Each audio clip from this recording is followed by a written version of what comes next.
everyone, welcome to FinovateEurope 2023. I'm here in London and going to be chatting with Malin Lignell, VP of Digitalisation and Innovation from Handelsbanken. Thank you so much for your time. I'm looking forward to chatting with you more about metaverse and digital transformation for banking. Thank you for having me. Thank you. Can I just start by saying that I'm very delighted that it's two of us sitting here talking about something other than diversity inclusion.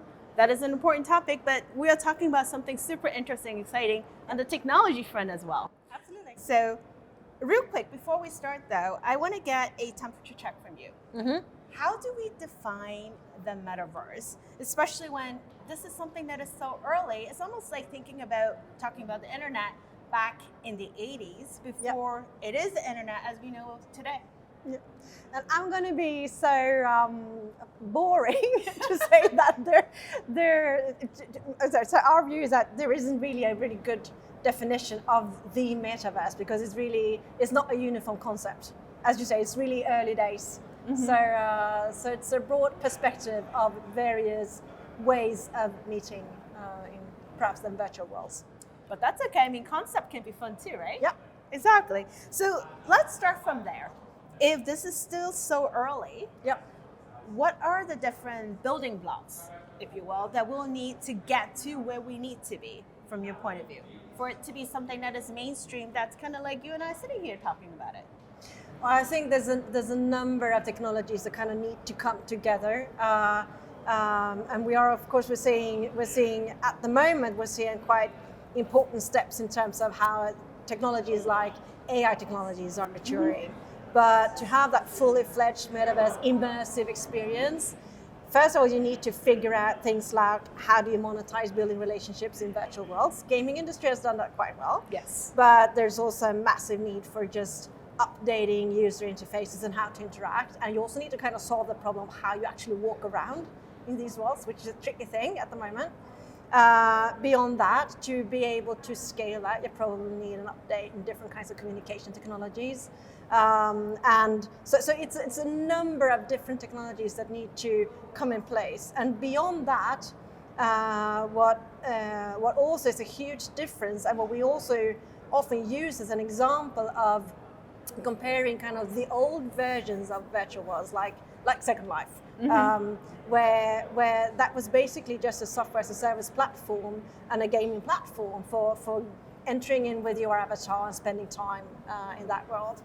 But blockchain technology could perhaps be that kind of platform that enables you to, in a transparent way, keep track of who owns what and also make that exchange of value entities in a more controlled way, independent of whether not that's a decentralized version or if it's a centralized version. But so kind of a maturing blockchain technology is also probably necessary if you are looking into actually exchanging value and owning assets in these virtual worlds, which is kind of part of that fully fledged vision if you look way ahead. So it's a very long road.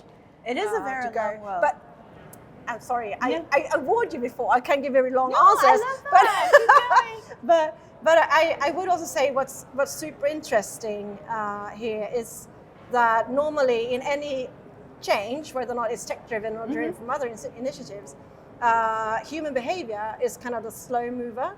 So to us, and for me, it's really interesting that the human behavior, the willingness to spend time and spend money in virtual worlds, which is a necessity for this to be interesting at all, that's already here for millions of people building really strong relationships.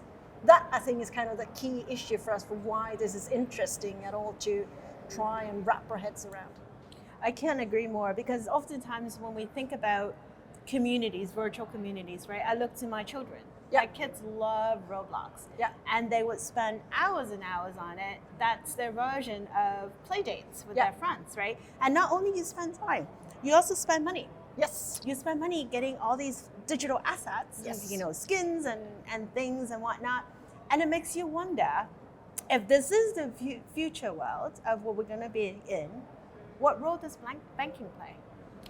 Well, I think in banking has been about that kind of I wouldn't use the more transactional definition of banking. I would say is to earn the trust to actually do those transactions requires you to have that customer focus and understand what's valuable to them. And it's really more about financially enabling kind of their next step, whether or not it's a corporate customer or if it's an individual taking their next step on a journey. And of course, it's those next steps are taking into or within some kind of virtual world, and that requires you to have a cash flow to invest in or interact with something that is of value to you. That is kind of a banking thing, but it's embedded in a life event that takes place somewhere else than kind of the world that we're used to here. It's like a facilitator role. Yeah, it kind of is. So for us, that it comes back to that, where are relationships being built? Because that's the thing. And if we can figure out how to earn the trust in any market, including the metaverse, the virtual market, then we definitely have a role there. So that's well said. So let me ask you this: we know what needs to be done. We know trust is an important part of it. We know technology needs to be there. And earlier when we first started talking, you said, but we're not quite there yet. So what are some of the biggest challenges you think that our industry will need to think about?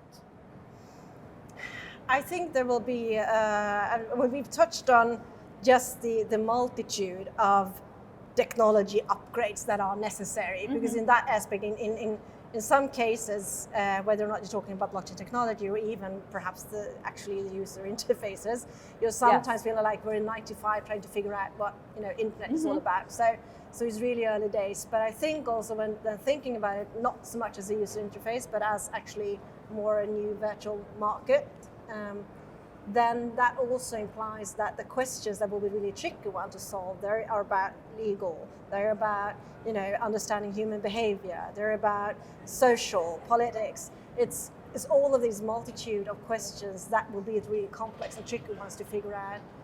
Or as in when you ask yourself, you want to take your business abroad, but to which country? And how does that country work? So I think that thinking will enable you to start asking perhaps the right questions before you understand what your role will be. I love that analogy though, because that totally makes sense, right? It's like a different border, if you will, and jurisdiction. So let's end with this. What are some of the biggest opportunities that get you the most excited when you think about it? I think the kind of the obvious one, if you say, but coming from Handelsbanken, that we do still have a very firm belief in that relationship building being kind of that glue that keeps us together with our customers. So of course, when the user interfaces are better, and if we can be where customers are and meet them real time where they want to meet us, even though that may be in some kind of version of a metaverse, that of course gives opportunities in just how we build those relationships and that personal meeting. But I think beyond that, there will probably be different versions, new business models arising, new opportunities that we aren't even thinking about today, just as when internet rose. Exactly. Yeah. So I think we are very humble and very just trying to navigate and using scenarios more to understand what potentially plausible futures could look like, and we're not rushing into any very important decisions at the moment. I love that. Thank you so much for your time today. Thank you.